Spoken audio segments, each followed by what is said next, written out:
俺は趣味でヒーローをやっているものだ。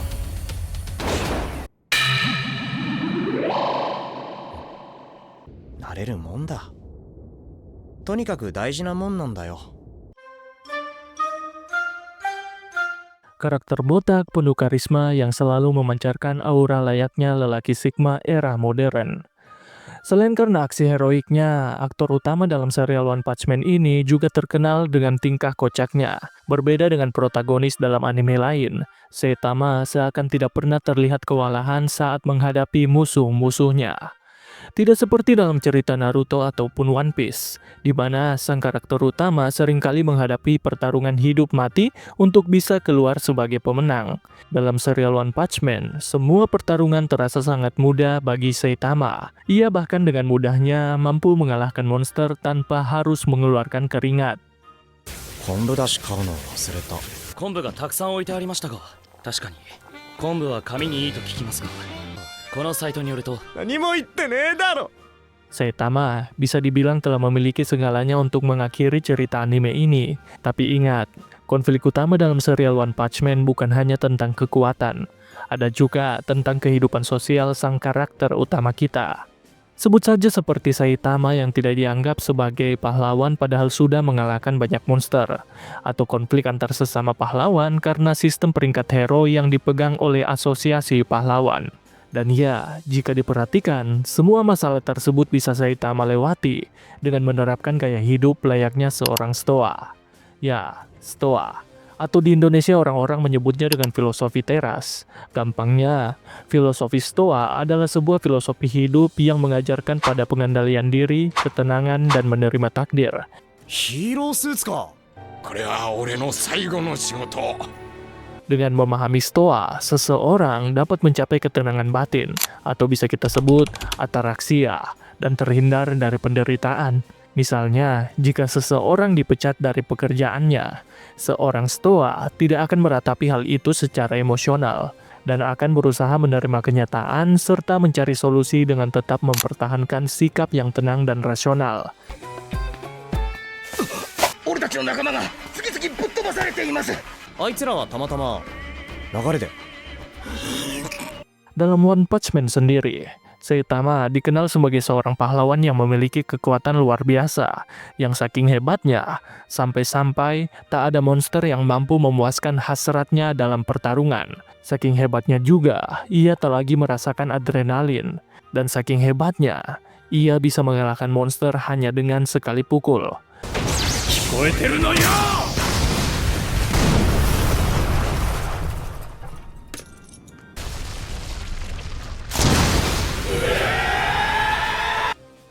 Saitama menjalani aksi kepahlawanannya hanya karena hobi. Ya, alasan utamanya adalah hobi, bukan untuk membasmi kejahatan, apalagi untuk menyelamatkan dunia. Lantas, bagaimana Stoa bisa membentuk karakter Saitama? Saitama awalnya hanyalah seorang masyarakat biasa yang tidak punya kekuatan sama sekali. Mencoba menjalani hidup seperti masyarakat pada umumnya. Ia juga melamar pekerjaan di sebuah perusahaan dan berakhir dengan penolakan. Meski begitu, layaknya seorang stoa, Saitama tidak meratapi penolakan tersebut secara berlebihan dan tetap mempertahankan sikap tenangnya. ぷくぷく会社疲れの新人サラリーマンってところか。何見てんだよ。この割れたガキ見つけたら八つ先。 Pertemuannya dengan monster kepiting menjadi cikal bakal kehidupan pahlawan Saitama. Monster kepiting membuatnya mengingat kembali masa-masa kecilnya. Waktu kecil, Saitama ingat betul memiliki cita-cita untuk menjadi pahlawan yang bisa mengalahkan monster dengan satu pukulan. Meski berdarah-darah, Saitama pada akhirnya berhasil mengalahkan monster kepiting tersebut dan menyelamatkan seorang anak kecil. Dari sinilah kehidupan stoik Saitama dimulai. パンツ履けよ。圧倒的な力ってのはつまらないもんだ。 Salah satu prinsip utama dalam filosofi Stoa adalah dikotomi kendali, yaitu membagi segala sesuatu menjadi dua hal. Ada hal yang bisa kita kontrol dan ada hal-hal yang tidak bisa kita kontrol. Contohnya, seperti apa yang saat ini sedang kita pikirkan, atau mungkin tindakan apa yang akan kita lakukan. serta nilai-nilai yang kita pegang semua itu berada dalam kendali kita. Ada juga hal-hal yang tidak bisa kita kontrol. Contohnya, seperti pendapat orang lain terhadap kita, nasib yang akan kita jalani, atau cuaca yang akan terjadi hari ini. Semua itu tidak bisa kita kontrol dan bisa datang kapan saja. Bahkan saat kita tidak menginginkannya, Saitama tahu betul penolakan kerja berada di luar kendalinya. Ia tidak bisa memilih bekerja di perusahaan mana yang ia inginkan. Yang Saitama lakukan hanyalah memilih perusahaan yang akan ia lamar untuknya bekerja. Masalah terpilih atau tidak, itu bukan lagi menjadi urusannya. Sehingga, saat mendapat penolakan, Saitama beralih ke hal-hal lain yang bisa ia kendalikan, yaitu melakukan latihan intens untuk menjadi pahlawan.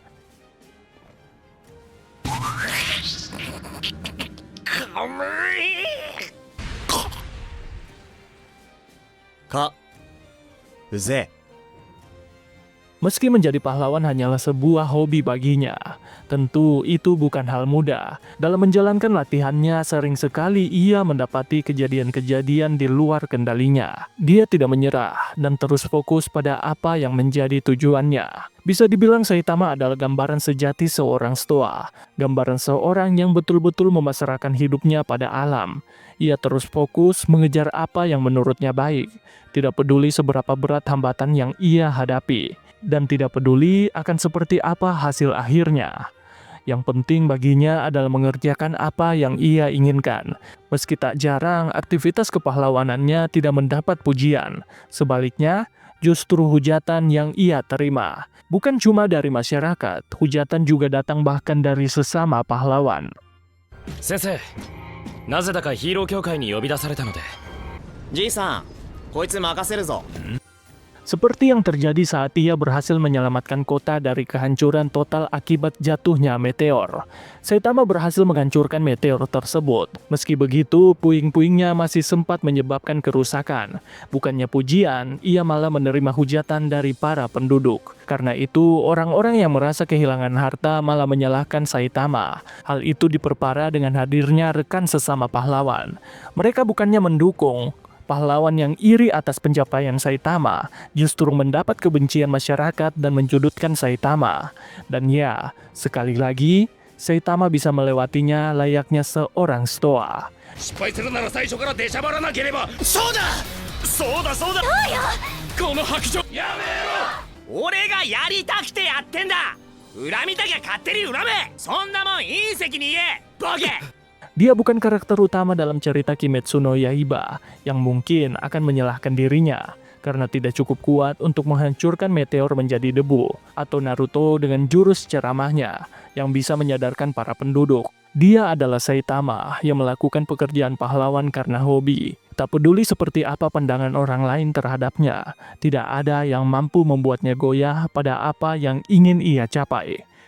いずれにしても合格しちまえば、もうこっちのもんだ。腹減った。飯だ飯。今日から俺たちは一応プロヒーローなわけだ。 Pada akhirnya Saitama dan Stoa mengajarkan kita untuk lebih mencintai diri sendiri. Mencintai apa yang kita sukai, mencintai apa yang sedang kita kerjakan. Kita inginkan tanpa memikirkan pandangan negatif orang lain. Karena sejatinya kita tidak dapat menyenangkan semua orang. Ya, mungkin gampangnya, Saitama dan Stoa mengajarkan kita untuk terus berjuang, masalah hasil serahkan saja pada Tuhan. なんだこの生意気な。迷子